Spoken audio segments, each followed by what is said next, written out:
2021 actually hasn't been too bad a year for horror, and with Halloween looming ever closer, now is the absolute best time of year to catch up on some you may not have seen. So get the popcorn, turn the lights out, and let the jump scares roll on. I'm Amy from What Culture, and here are the 10 best new horror movies for Halloween 2021. 10. There's Someone Inside Your House. Starting off with a quirky teen horror, we have Netflix's recent offering. Based around a killer who goes around murdering people whilst wearing masks of their victim's face, the tone of this one is exactly what you'd expect from a Netflix high schooler horror. Now, the killer isn't satiated with just snuffing out their victims. Instead, they also insist on exposing their victims' darkest secrets at the same time, which could prove devastating for protagonist Makani. With a few comedic beats and plenty of gore in its kills, it makes for some easy watching if you're after a fun night in. Its friendship groups and party scenes feel like any other cozy, cheesy horror of the past. A little bit Scream, a little bit It, and a lot of fun. This isn't a slow burner relying on atmospheric scenery and spine-chilling sound design. It's everything you want in a fast-paced whodunit horror. As the friends rush to find out who the killer is before they find their own secrets exposed, we can sit back and relax watching a movie that takes no thoughtful engagement whatsoever, and I really do mean that in the best way. 9. The Medium. One of Shudder's recent additions, this supernatural turn follows Tai Sharman Nim, the most recent in a long line of women to host a benevolent spirit, making her the titular medium. When her niece starts behaving weirdly, she believes it's because the spirit is looking for a new host, ready to move on to the next generation. But soon they realise the spirit going after her niece is far less benevolent. Done in mockumentary style, this small-town spiritual flick is a bit different from your everyday horror. It starts as a slow build-up to what we later realise is an inevitable explosion, giving you your fill of the creepy possessed girl shtick as well as full-blown demonic horror. There's fiery rituals, night vision, camera goodness, and more. If you're trying to expand your horror horizons, then it's always worth giving Thai a try. There are plenty of amazing Thai horrors out there, so why not start with this one?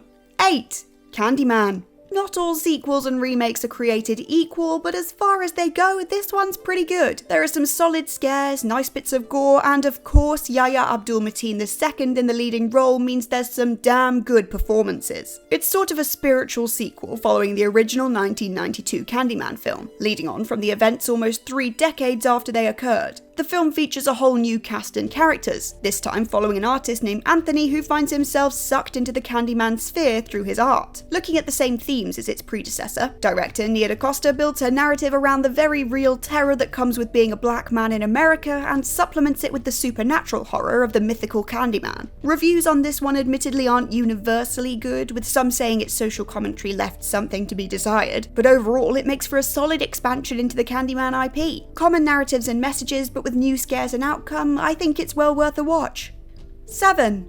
Lamb. Now, there are 2 types of reaction to the little lamb-human hybrid that this film centres around. Either you think she's weirdly cute and you'd quite like to give her a hug, or you think she's a creepy abomination that needs to be destroyed. Only one of these is the correct response, and I will not be clarifying which one that is. Lamb is pretty experimental in its content, in that it's not often you come across a critically acclaimed Icelandic horror about a small family whose child is a lamb girl. Giving atmosphere aplenty and a constant air of tension, Lamb is just the kind of horror you want to watch on a cold, misty weekend when you're curled up at home carving pumpkins. Director Vladimir Johansson cites everything from folklore and art to a famous Icelandic poet as his inspirations for this flick. It touches on love, loss, parenthood, and nature, all wrapped up in a sort of eerie horror haze. It's definitely one of the more unique films you can watch this Halloween, and if nothing else, it'll look impressive added to your letterbox alongside some of the other more beginner titles that come up this time of year.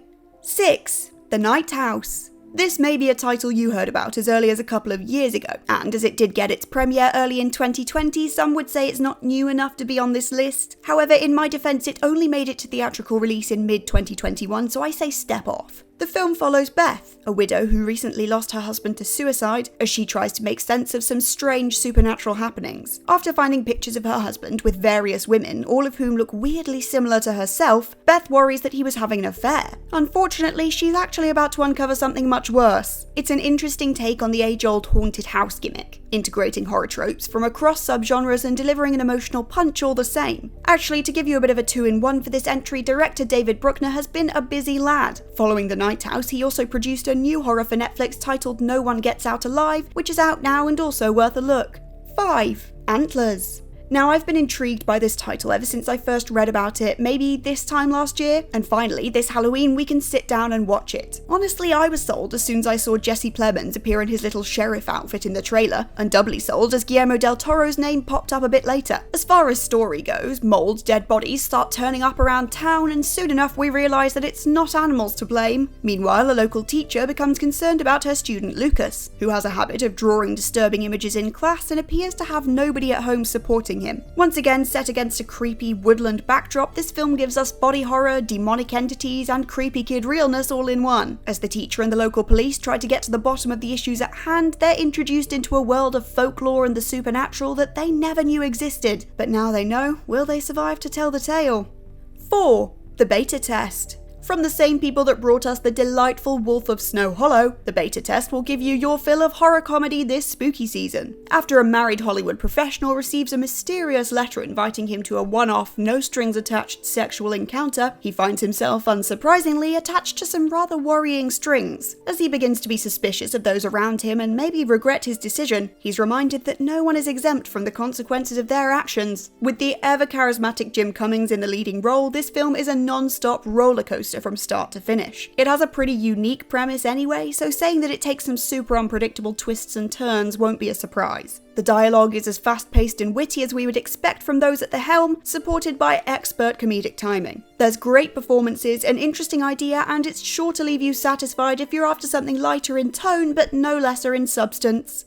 3. Halloween Kills. It's an obvious one. If you give us a Halloween franchise movie around Halloween, we're gonna talk about it. The newest addition to the latest stretch of Halloween movies, Halloween Kills is the second installment in our supposedly final trilogy. Following on from the events of Halloween 2018, which saw Laurie and family locking Michael in a burning basement to be roasted to death, we see as Myers evades his evisceration once again, going on to create more havoc. Of course, a few people in a burning house couldn't keep Michael Myers down, and we would be stupid to suspect otherwise. This time though, Strode and co aren't alone and they join forces with others from around the Haddonfield community. It's your usual bloody kills, unstoppable baddie, tension-filled, slow walking into a crime scene type job. But it's totally okay and passable because it's Halloween at the end of the day. And no matter how much crap has come out of this franchise in the past, we all just keep flocking back to watch it.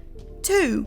Gaia. If you're into your Greek mythology, then you'll recognise Gaia as being the name of one of the primordial deities, the very embodiment of earth and life. Like, that sounds nice, doesn't it? She's Mother Nature, she gives life and nourishment. Well, keep in mind that what she giveth, she can also taketh away. This South African ecological horror appeals to every one of your fungus-focused horror dreams. Set amongst the lush green of the woods, 2 forestry service workers find themselves lost and in peril amongst the flora, and it turns out the local fauna is anything but friendly. With 2 survivalists joining our cast, we're introduced to horrors both supernatural and all too real. If you thought you'd never see anything as gross as the clickers in The Last of Us, then I raise you this film, where you can enjoy mushroom-embossed people in all their live-action glory. There's a very special place in my heart for supernatural, deep forest horrors and the folklorish charm they give to nature. Gaia is tense, atmospheric, very aesthetically pleasing, and currently receiving rave reviews from all over the globe. So could yours be next?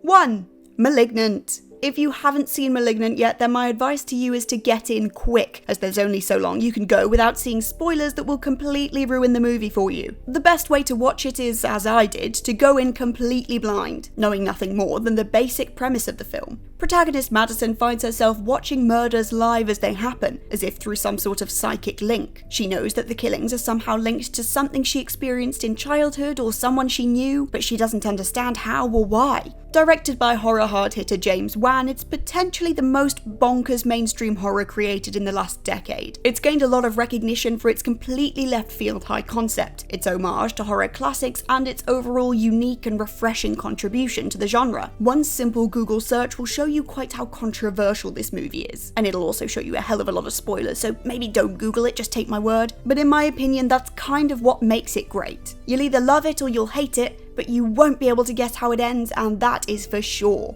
And on that note, we've reached the end of this list of the 10 best new horror movies for Halloween 2021. Let us know in the comments below if you've seen any of these and which ones were your favourites. And remember to check out whatculture.com for more lists and articles like this every single day. As always, I've been Amy from What Culture, and if you need me, I'll be carving Jules' face into a pumpkin.